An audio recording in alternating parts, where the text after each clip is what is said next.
Армысыздар, менің құрметті оқырмандарым. Сәуленің әңгімелері атты жаңадан ашылған қазақ каналын қолдаңыздар. Мен сіздерге қызықты оқиғалар желісімен аудио әңгімелер ұсынамын. Менің арнама жазылып, лайк басып, жақсы пікір қалдыруды ұмытпаңыздар.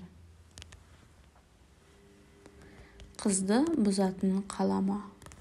Ауылдың қыздары қалаға келіп бұзылады деген сөзді кішкентай кезімнен жиі еститінмін. Оның пайымын психологтар ауылда қатты қысым көріп өскен қыздар еркіндікке үйрене алмай қателікке ұрынады деп айтады. Осы мәселе мені қашаннан қатты ойландырады. Көзіммен көрмегесін шыны керек, ауылдастарды жамандыққа қиғым келмейтін. Бірақ соңғы кезде көрген жағдайдан кейін асылы шын сөз бе деп ойға қалдым.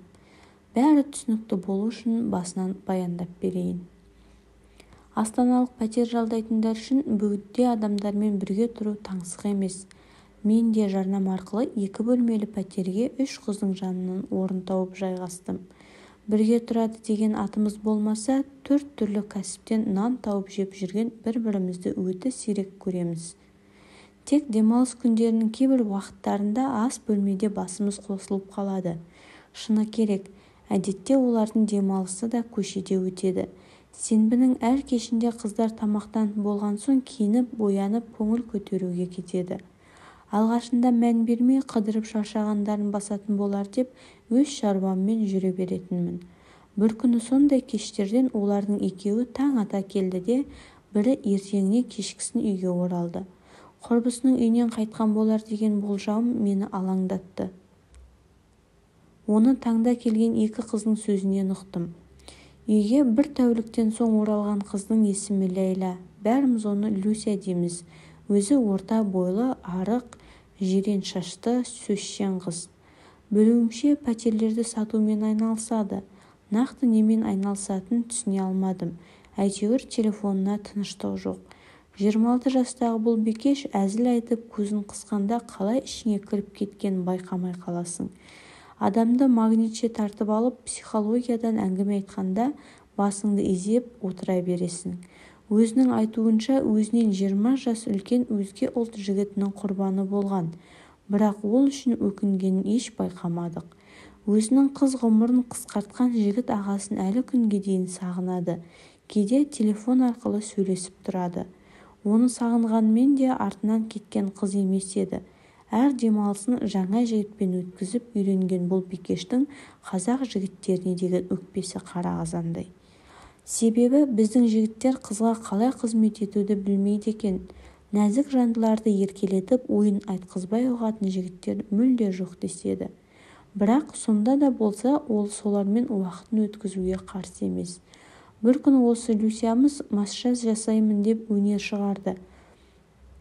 Осы арқылы ақша таппақшы болып үйге адамдар қабылдай бастады. Оған массажға келетіндердің дені еркектер болатын. Қысқа шортимен сылаңдап жүріп, Люся бикеш барынша буындарын босатып, арқасын жуып та беретін.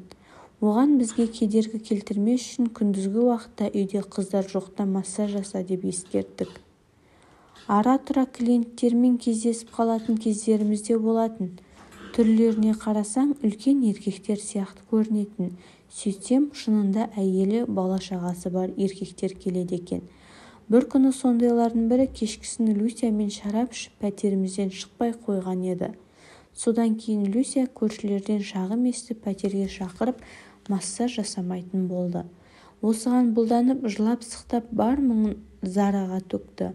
Зара Люсяның жанынан тастамайтын құрбысы. Екеуінің ойы да сөзі де бір жерден шығатынына кейде таң қалатынмын. Мүмкін екеуі бірге көп жүргендіктен шығар. Бұл екеуі осы Астанаға келген соң бірге пәтер іздеп жүріп танысқан. Зара денелі келген, қара торы, 4 ұлдың ортасында өскен ерке. Люсядан біршама жас кішкентай қыз. Айтуынша қарағанда отбасының тұрмыс жағдайы өте төмен. Сол жағдайды дұрыстау үшін колледж бітіре сала Астанаға жұмыс іздеп келген. Алғашында клубтар мен кафелерде жұмыс істейді.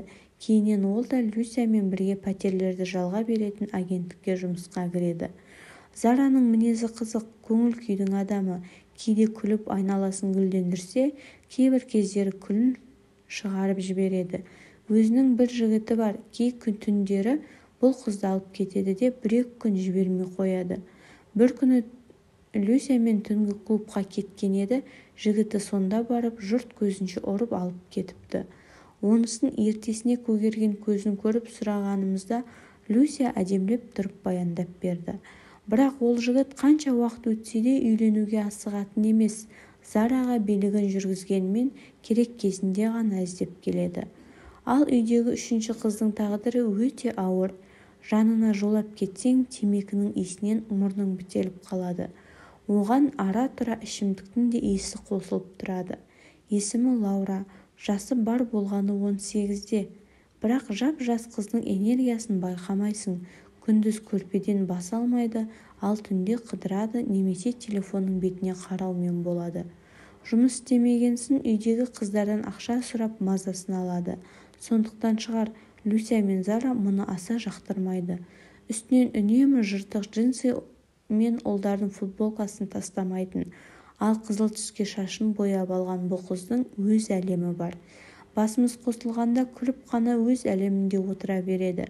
Өзі туралы жақ ашпайды. Жігіт туралы да беріле сөйлегенін көрмедім. Тек оның сөзінен барлық еркек атаулыға өкпесі бар сияқтанып тұрады. Мұнысының себебін әкесі деп түсіндім. Білуімше, әкесін ешқашан көрмеген, руын білмейді. Тек анасы бар. Сонымен ғана хабарласып тұрады. Өзінің өмірінде бой жете бастағанда кездескен жігіті де мұны алғаш төсекке тартып, кейін жоғалып кеткен. Астанаға келген алғашқы уақытта ол да клубтарда жұмыс істеген, кейін біреуінен сөгіс алып жұмыстан кеткен. Мен танығалы жұмыс істемейді, тек үйде болады. Тіпті көңіл көтеріп қыдыруға да зауқы болмайды. Тек қыздармен кездесіп, ащы судан тартып келуі мүмкін. Бірақ жігіттермен таныспайды. Негізі танысқысы келетін сияқты, бірақ өзі айтқандай жолы болмайды. Ер адаммен тіл табыса алмауының оның өкпесі кедергі сияқты, кім білсін. Осы 3 қыздың тағдырларына қарасам, барлығы әкенің мейіріміне қанбаған екен. Люсяның әкесі бала күнінде анасымен ажырасып кеткен, ал Зараның әкесі ащы суға жақын болған. 3-ші қыздың әкесінің кім екені белгісіз. 3 ер адамның жауапсыздығының кесірінен 3 қыз сорлап отқан сияқты көрінеді маған.